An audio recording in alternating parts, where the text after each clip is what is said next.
Hola, ¿cómo estáis? I'm very excited because I'm gonna be performing in Canada.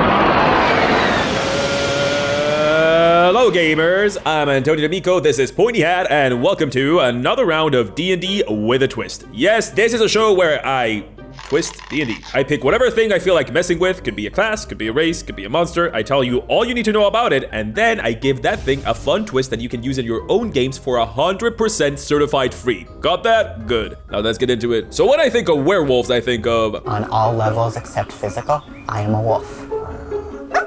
Werewolves are the monsters for kicksters and furries. So, furries. Yes, half of the comments on my vampire video were about doing a video on werewolves, so here it is. I hope you like it. I worked very hard on it. Took time out of my very busy schedule. Get out. Get out.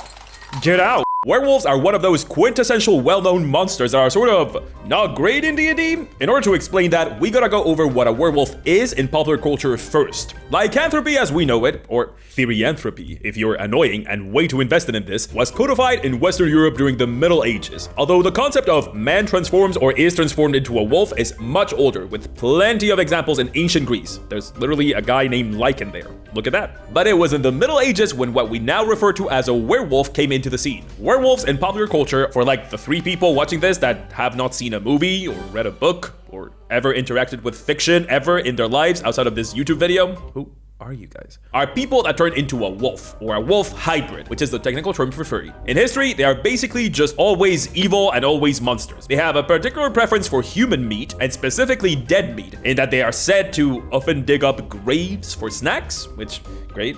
Tasty. But what does that entail? We'll get into it, but I want to take you on an adventure first. Nestled between the emerald seas of grass and forests of jade lies Dalradia, home to Celtic magics, heroes, and monsters. After traveling through the hills for 2 days, your adventuring party comprised of a boastful leprechaun, a young and shy failing, and a kind but deadly Restrat barbarian arrive at a crossroads. And in Dalradia, too many things can happen at a crossroads. Sure enough, away from the path, an older man is being attacked by what looks like a hare. As natives to Dalradia, you recognize the hare-like creature for what it is instantly. A puka, a fake creature that can be the source of both good and bad news. They can be very helpful, but are extremely quick to take offense for the most random things. The old man might have inadvertently upset the puka by something as small as not offering enough food. Or perhaps the old man's offense was graver, darker. You try to defuse the situation with words, but the puka refuses to listen. You have to act. What do? Do you side with the puka and attack the old man? Or do you side with the old man and stop the puka? I'm being for real. Choose now. There'll be a pinned comment in the comment section asking you this question, and the option with the more votes will be the one we follow in the next video. Why, you ask? Well, because we're going on an adventure to Dalradia, the quintessential 5th edition Celtic-inspired setting. That's right, Penny Dragons are back at it again and have been kind enough to sponsor me for multiple videos, so I want to give you a taste of the sort of adventures you can find inside their newest book that is hitting Kickstarter very soon. Dalradia is here to cover all your Celtic needs. Leprechaun playable race, banshees, magical bagpipes, new spells, new gods, everything you can think of to bring that magic Celtic vibe to your D&D game. Everything you saw in this little example adventure is in the Dalradia book, including that really cool barbarian subclass and the failing race. The Kickstarter is coming extremely soon on the 14th of March soon. That is like 4 days away. So you can go in the description and get notified when it comes out. And you will want to do that because anyone backing during the first 48 hours gets 3 lucky coins and an entire heist adventure themed around leprechauns for 100% certified free. And you know that in this channel, we love 100% certified free. But that's just for those who back the project within the first 48 hours. So if it seems like something you would like to check out, go over to the description, click on the Kickstarter link, and click Notify Me on launch. And we'll see each other with the continuation of our Celtic-inspired adventure through Dalradia in the next video. Back to werewolves now. Werewolves in folklore are more varied than you think. They all translate into turning into a wolf or a wolf-shaped thing, but the specific flavor and abilities of each puppy kind of depends on the country of origin and the period in history. You might think that the whole turns into a beast with the full moon is like a very established thing, and it isn't at all. That's just one interpretation of the myth, and not super common until well into the modern age. And good thing, because I plan to completely disregard that later. The transformation happens basically whenever, with some werewolves turning into wolves and staying that way for years, some turning every 10 days, some turning at will, hell, you name it. Most werewolf myths agree that you can sort of tell if someone is a werewolf in their non-furry form. Some cultures say that all werewolves rock the unibrow in human form, some say they have large ears, some say that they walk funny. Okay. When it comes to their abilities, lycanthropy is basically a superpower, or like 7 superpowers rolled into one fursuit. Werewolves are said to have superhuman strength and speed, so nothing particularly interesting. 99% of monsters have that. Most werewolves are said to live longer than the normal human. Drop the skincare routine in the comments, King. Werewolves are also said to have a superhuman sense of smell and hearing, which checks out with the whole dog theme. Abilities get a little more interesting when you get into stuff like werewolves being able to communicate with each other telepathically, which Twilight used extensively in its weirdest and most off-putting possible version. Why did you do it like that? But they get even more interesting when we talk about weaknesses. Werewolf weaknesses are more well known than their abilities. They are weak to silver, some of them including D&D ones being weak to only silver, in that weapons made of anything else will do less damage and no damage in some incarnations. Plenty of modern TV shows go with the vampire crucifix rule for this and make it so that werewolves literally cannot touch silver or it will burn them. In some legends, mercury is also counted among the no-touchy metals. Another weakness is the plant called wolfsbane. Hard to believe, I know. This is sort of the werewolf's version of the vampire's garlic, and that they are like deathly allergic to the stuff. In some incarnations, wolfsbane keeps these hairy boys away, in some others it keeps them from transforming, and in others it can stop someone from turning into a werewolf. Oh yeah, I gotta talk about that. So how exactly do you turn into a werewolf? Well, the price of a fursuit can be a barrier to entry. I'm told that most fursuits go for quite a lot of money, and depending if you want like to make changes and special design notes to it, you might be What? Oh, like in folklore or whatever? Oh, okay. Well then why did I look up all this stuff then? My browser history is ruined now, I swear to God. Acquiring werewolfism honestly varies a lot. The most common one nowadays, and the one that D&D uses, is by zombie rules. If the dog bites you, you turn into the dog. There are other ones that are more fun, however. The fursuit thing wasn't that far off, as apparently one is to get butt naked and put on a wolf belt? What a visual. Some literally talk about putting on a whole wolf pelt on, and some are very poetic, like drinking rainwater out of a wolf's footprint. You know, if you have a foot fetish on top of the furry stuff. Paw fetish? Anyway, many werewolf transformations are associated with witchcraft, to the point where in Europe, witch hunts often targeted werewolves too, and witches were said to be able to curse people into becoming werewolves with potions and skincare products or something. Okay, that's a pretty comprehensive primer on what werewolves are. So, how about we take a look at werewolves in D&D? So it'd be remiss of me not to talk about the entire animal kingdom situation D&D has going on with werewolf-like creatures. These are called therianthropes, but that's an ugly word, and I don't like it, so we're just gonna call them were-creatures. Wolf girls in the comments frothing at the mouth about this. Just want to point out that in the monster manual, every single were-creature I'm gonna talk about is referred to as a lycanthrope, when that word literally means werewolf and werewolf only. So pick your battles, go fight them, not me. Alright, moving on. There are like a whole bunch of monsters of this particular furry persuasion in D&D. All were-creatures in D&D ascribe to both the furry model of were-creature and to the traditional medieval Europe Twilight-esque model, which means that they can either be guys covered in hair with the head, hands, and feet of their animal of choice, or just the normal animal.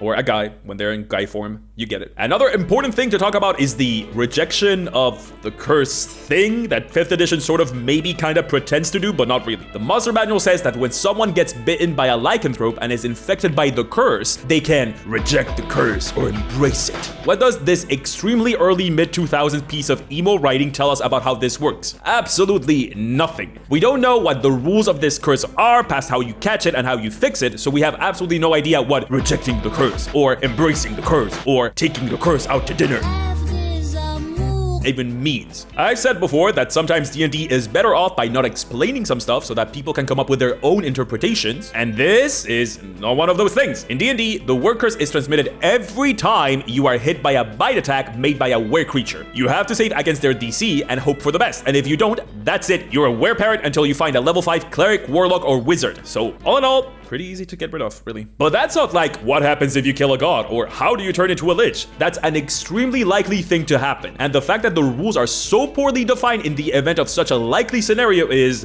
weird, bad. Anyway, if you resist the curse, whatever that means, you get to basically stay the same except you turn into your were-parrot form when the full moon rises. The text sort of hints that you're not particularly in control of this, but the rules, and I'm putting rules in brackets here, they're like a fourth of a page long, say that the DM might decide, I guess if they feel spicy that day, to control your character, but only if lycanthropy changes your alignment, and rejecting the curse means that your alignment stays the same, so I don't know, man, this is such a mess. That's what happens if you're a good boy that eats his vegetables and doesn't embrace curses and goes to bed on time. If you, however, are a bad, edgy furry boy that decides to embrace the animal you have become, you learn to love and accept yourself, and you can now turn into your furry form at will. Pretty neat. Apparently, loving and accepting yourself also means you're more likely to attack random people walking their dog at night or whatever. Every work creature has an alignment, so if you embrace the curse, that means you are now that alignment. As in, if a werewolf snacked on your arm and you decided you were into that, you are now chaotic evil. I guess that's how it works. I would talk at length about how there's better ways to do this than with the extremely rigid alignment system, but I don't use alignments. Nor do I care about them, and I never will. So y'all can fight about it in the comments, play nice. There's a whole lot of stat changes that happen when you are inflicted with lycanthropy, and I'm gonna put a pin in that. We'll come back to it. For now, I want to talk about the actual work creatures the monster manual has in its petting zoo section. First off, the most basic of basics, the werewolf. Werewolves in D&D are boring. They are said to be awful, savage predators that are particularly vicious and aggressive towards literally every other living thing. According to boring and limiting alignment rules, werewolves that transform at will are by default those that have embraced the curse, which means those are the chaotic evil ones. Yes, all of them. Yes, I'm aware that they have been changes to alignment in that we have added the word typically in front of it for all the good that it does, but the monster manual does not reflect this change since it predates it, and the rules explicitly mention alignment here and rely on it, so I'm using what I have. Big bad wolves are mean and bad, and they are all killers, and good wolves are sad, lonely boys that have to leave their loved ones behind because, say it with me, I can't control myself. Oh boy, don't you love alignment? It's so fun. Let's defend this very fun system that constrains our imagination as much as possible. Anyway, in terms of stats, werewolves are particularly uninspired. CR3, not particularly beefy one at that. Highest stat is a 15 on strength, and outside of their shape changer ability, which we talked about, there's nothing here of note. Except for the fact that these guys somehow don't have dark vision, so they get to join cats in the why not corner. The main problem I have with them, outside of such an iconic, well-known monster being so uninspired, is that because they are so weak, you might feel the need to throw them at low-level players, which means that those players will be more likely to actually get lycanthropy, which means it's now time to derail the whole campaign for an impromptu defurification mini-arc if the party does not have someone with the remove curse spell on hand. So if that doesn't sound like a fun time, be careful of using werewolves, or any other were creatures, I guess. But not all were creatures are evil. No, of course not. There's a whole total of one good one. Care bears. I mean, werebears. Rolls off the tongue. Werebears are the odd ones out of the wereboys, in that they are just generally nice, although don't worry, you can still get some edge out of them. They generally like to work alone in case their animalistic nature takes over, because they don't want to hurt innocents. They're basically park rangers, in that they often protect the woods against unnatural monstrosities, the forces of evil, people that don't pick up after themselves, and forest fires. Interestingly, they tend to use their weapons and claws much more than other work creatures explicitly so that they don't pass their curse, which is nice of them. If they do pass their curse, however, they do so with willing participants, and then they become companions for life with whom they'll spend time making sure they can control their new bodies and their new capabilities of those bodies. I sense shenanigans. In humanoid form, they are large, muscular, rippling muscles with untamed hair, the color of their ursine form's fur. Stop it. Of course there are many others. The were-tiger. The were-rat. Man, is that how you refer to me? What is next, rat-face dude guy? And, oh, everything reminds me of him. 50.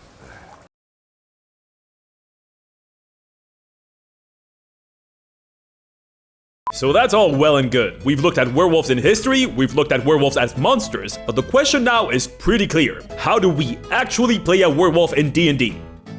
So you want to play a lycanthrope.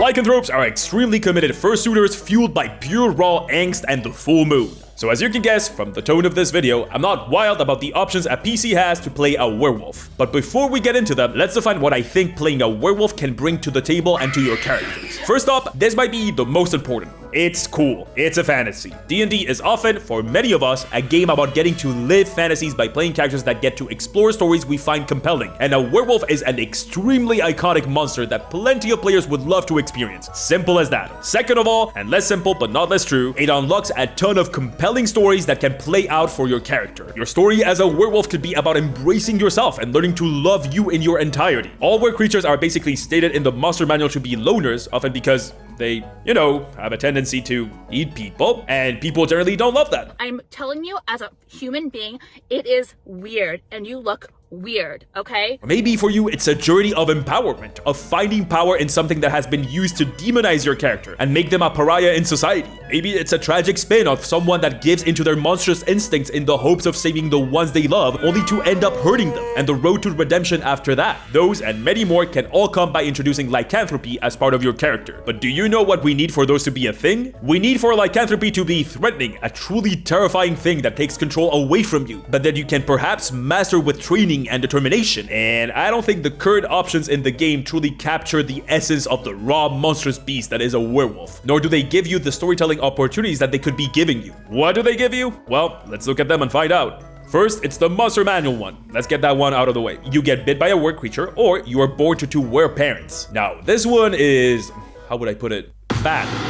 The rules here are so unclear that they just don't work. It's not clear to you what the drawbacks and benefits of embracing or rejecting the curse, not to mention how to even do that. Do you just say it? Do you have to roll to resist? Who knows? But this is not the worst part of this method. I'm not one of those really fun people that are all about balancing. I think that D&D is by default pretty easy to manage because you are literally making the story as you go. If the party steamrolls through an encounter you thought was challenging, you can just make sure that the next encounter is more challenging. You don't have to release a balance patch, you can just adjust as you go. You want to know something that is really hard to manage? Everybody at the table feeling bad because one person is significantly stronger than the rest, especially if they perceive this as unfair. And lycanthropy in D&D, as written in the monster manual, will do just that. When you become a werebear, for example, your strength just shoots up to 19 and you get a bite and claw attack. You want to know how much damage those do? 2d10 and 2d8 respectively. And then you add your strength to that. Oh, and you'll also get a +1 to AC.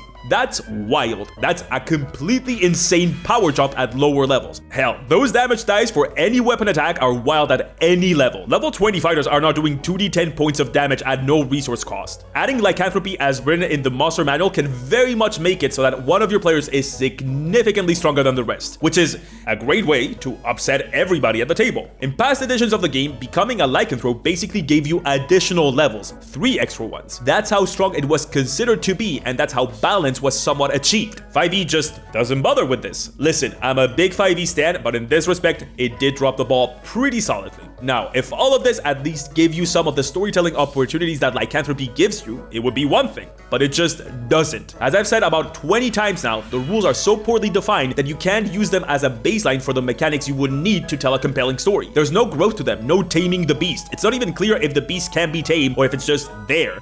Cool. So if the monster manual can't be trusted with this task, what else is there? Well, you got the shifter from Eberron. Shifters are diet lycanthropy. This video is already way too long to get into Eberron lore, but all you need to know is that shifters are basically descendants of true lycanthropes. Why? Why? If this is a curse that can very much be passed down through only one parent, are these guys not just lycanthropes? Don't ask. When I said that shifters are the diet version of lycanthropes, I meant it. They can't turn into an animal. They can't even turn into a full furry. They just get traits of whatever animal they are associated with. Slitted eyes, big spooky teeth, acrylic stiletto nails. We're talking human with a sprinkle of animal, not the other way around. Just like lycanthropes that have embraced the curse. Shifters can shift at will. Kinda. They can do it as a bonus action and only for 1 minute, at which point they gain some of the characteristics of whatever animal they kill, like increased AC, more movement, or a specialized stomach to ferment plant-based food prior to actual digestion to acquire its nutrients. This is fine, but I just don't think that it gets close to what the whole concept of a lycanthrope offers, or why they would be interesting to play. If you just want an animal-themed character, shifters are perfectly fine, but if you were craving some of that were flavor, you're gonna be disappointed. Shifters are from the very beginning in full control of their shifting abilities. You are never going to wrestle the beast within for control. You are just going to get a set of nails to cut enemies with. Your transformation also only lasts for 1 minute and then you have to wait a short rest to transform again. It's just not the werewolf flavor we're looking for. So what else? Well, we have the Path of the Beast for the Barbarian. And I'm gonna say right off the bat that this is one of my favorite ways you can play a were creature so far, despite not being perfect. Barbarians are just perfectly suited for the Lycanthrope, with their whole thing being about becoming a killing machine when you rage, and the Beast Barbarian takes advantage of this beautifully. Side note, I made a whole video about barbarians if you want to run down on them. The whole idea behind this subclass is that when you enter your rage, you transform into this bestial version of yourself, actually altering your physical appearance to match the beast of your choice, granting you animalistic weapons to destroy your foes and turning you into a truly terrifying monster.